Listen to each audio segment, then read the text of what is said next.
One day, Belenjika suddenly wanted to go out the mountain to collect herbs.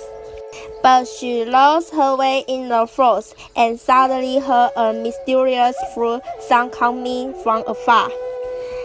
Belenjika was attracted to go to the ghost lake because of the flute sound, and she ran into Adalio, which was a mysterious 100-pace snake and the ancestor of the Lucas Belenjika and Adalio fell in love with each other.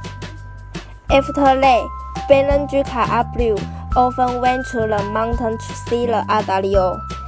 Adalio went to marry Belenjika but she told to Adalio, "If you truly like me, you should follow the manners. Come to my tribe to propose to me." 3 days later, Adalio came to the Belenjika tribe to propose to her. People saw a huge 100-pace snake with an amount of beads.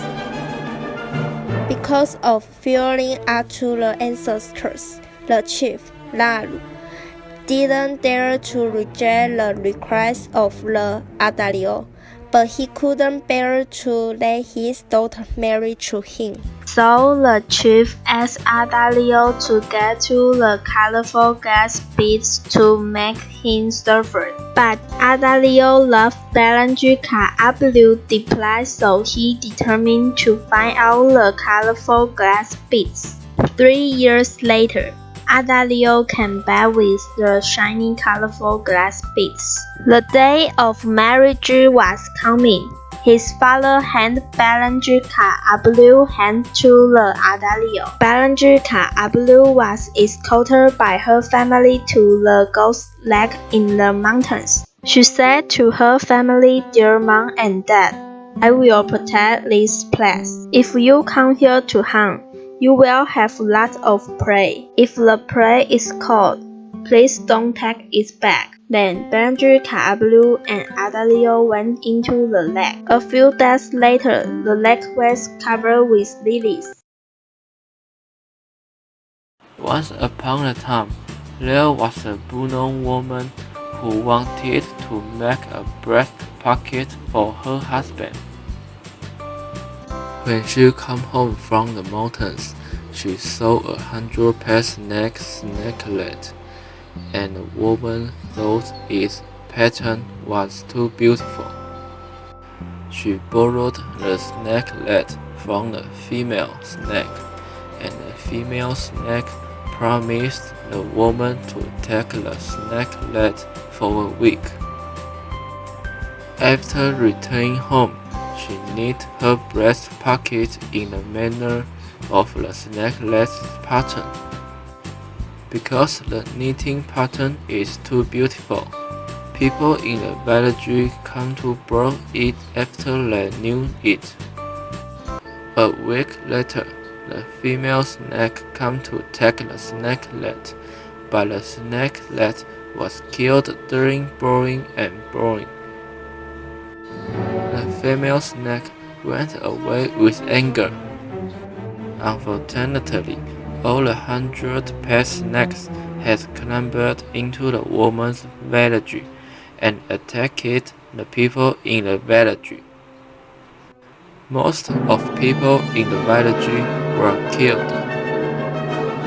Those who were killed by poisonous snakes did not allow survivors to bury them. Relatives and friends of neighboring tribes come to this village and learned that vengeance of 100-pace snakes have taken place in the village. So the warriors gathered to hunt down the 100-pace snake, and they killed all the snakes. Later, the leaders come forward to make peace and set a non-violated agreement at the same time. If the Bunon killed the 100-pace snake, 100-pace snake can claim the life, and vice versa.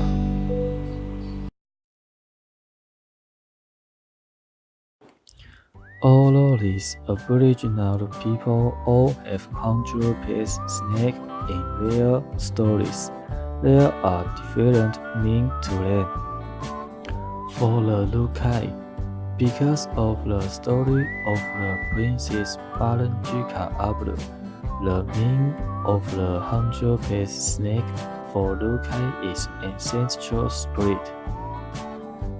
The Hundred-pace snake is a symbol of the head. So if there is a Hundred-pace snake on Totem house, it is the chief's house.